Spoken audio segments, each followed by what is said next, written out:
Hi, this is Sarah Brumfield, and today I'm going to talk about how subjects and subject linking works in From the Page. So this is an optional feature that you can turn on in the settings of your collection. I'm going to dive into this in the Jeremiah White Graves Diaries project, which is one that Ben runs. So if you have this enabled, you'll see a subjects tab, and we're going to start backwards. So this is all the subjects in this project, and you'll see that there's categories and there's some hierarchy here.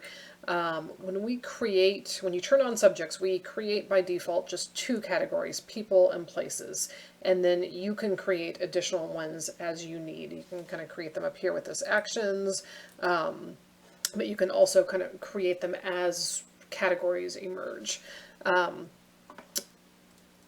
You can come in here and you can look and treat this kind of as an index and look at things. So we could look at, different people. So I'm going to click on Jeremiah McCulloch. And you can see a lot of interesting things. So one, we do this kind of glamorous graph here, glamorous for digital humanities work at least, that shows Jeremiah McCulloch, and then everyone who's mentioned sort of in the same context as he is. So Big Henry, who's one of the enslaved people on this farm, is mentioned a lot on the same pages. People who are further out, like Catherine Graves, are mentioned more rarely. Over on the right, you can see the mentions. There's 17 pages that refer to Jeremiah McCulloch. And you can actually click on this.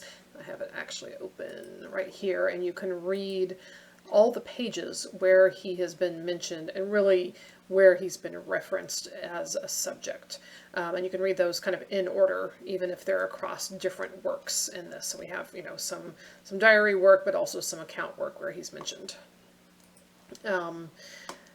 The other thing this list shows you, in addition to the pages that he's mentioned on, is what is the verbatim text that he's mentioned as. So sometimes it's J-E-R period McCulloch, sometimes it's Mr. McCulloch's, sometimes it's Jeremiah McCulloch.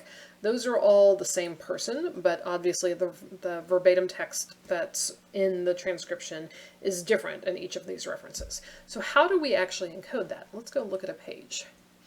So if we look at this page, and we can see that Mr. McCulloch is mentioned, and if we hover over it, we get a pop-up that gives us the canonical subject name, Jeremiah McCulloch. If we click on it, we get a place to go explore the subject, which takes us back to the other page we were just on. You can actually create a small article on these pages. In fact, let me go back here. If you go to settings, you could create a description, an article about Jeremiah McCulloch. Sometimes we'll put things from Ancestry.com or something from Wikipedia or something there, but if you're a documentary editing project, you probably have your own annotations that you'd want to put there. And when you were here and you clicked on that, you'd actually get that article within the context of this view. So how do we do that? How do we get Mr. McCulloch to be a link and to link to Jeremiah McCulloch? So go to the Transcribe tab, and if you look here, you'll see that the canonical word, Jeremiah McCulloch, the canonical term, is on the left side, and then there's a straight up and down bar. You'll find that kind of over your slash key. You have to do shift slash, and then the verbatim text that's in the transcription is on the right, Mr. McCulloch's. This is called a wiki link. It's the same syntax that Wikipedia uses, and you surround these terms by two square braces. So we do this to refer a verbatim to a canonical, but there's some cases like wheat, where wheat is in and of itself a canonical term. So I can put two square braces around it, and then I can hit save.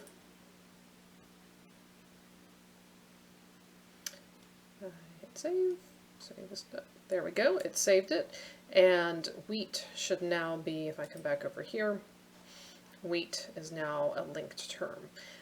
If I linked something that we hadn't seen before, then it would actually prompt me to put it into a category. So in this way you can link things that you don't know are going to be there until you see them the very first time. We call this an emergent vocabulary, or an emergent index, which is pretty cool. And then the other thing that we do that's really neat is this auto link button.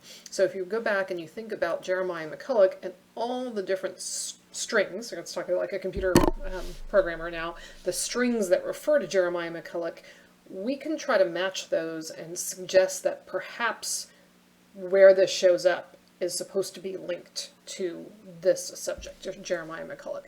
So if I come here and I click auto link, okay, so before we do this, notice Big Henry's linked, Jeremiah's linked, Wheat's now linked. There's some down here that are linked to a couple of things, but I'm going to hit auto link.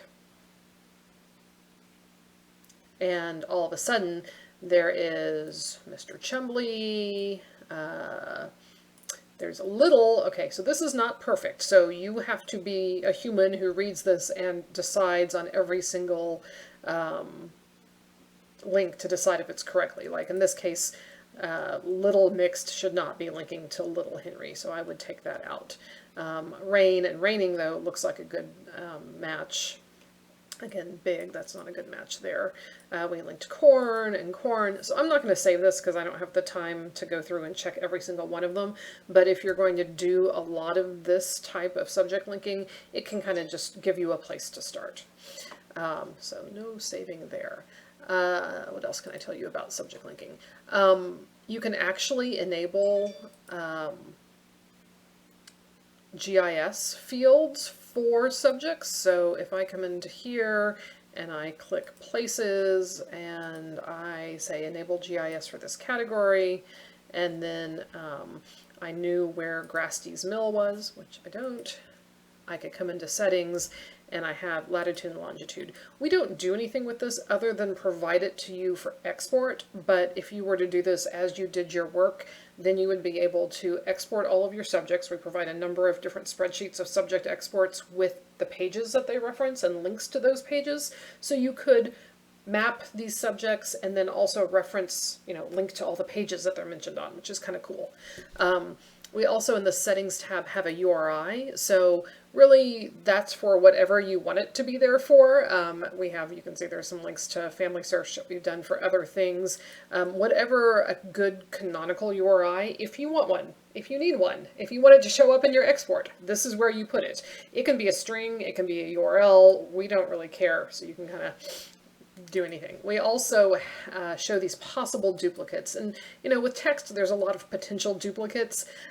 Most of these are not. In fact, none of these are actual duplicates for Grasty's Mill, but sometimes you'll find them, and then you can click on one, you can combine it, and it will take this one that I checked and kind of merge it into the one that we're looking at.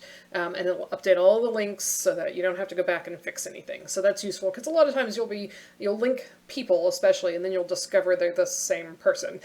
So this gives you a way to link them together.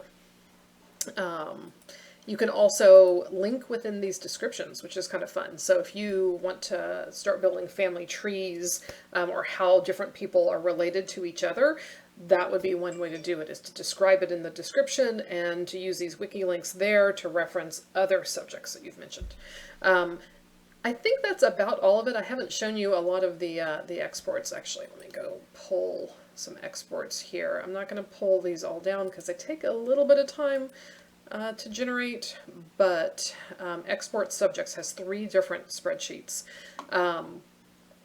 So this gives you the index as a CSV file, and what is the difference between these? One of them gives you every subject as a separate line, and one of them gives you every reference as a separate line. You can experiment and see which one you want. A co-occurrence is every page and what shows up on pages together. So this subject shows up on the same page as this, and then if this subject also shows up on the same page as another term, that will be a different row in the spreadsheet. We're always looking for interesting ways to enhance this and things that you might want to do with it, because we think this is a really fun part from the page. So if you're interested, schedule a call with us, let's brainstorm, and if we don't have the data that you need, let's talk about how we can get it. Thanks.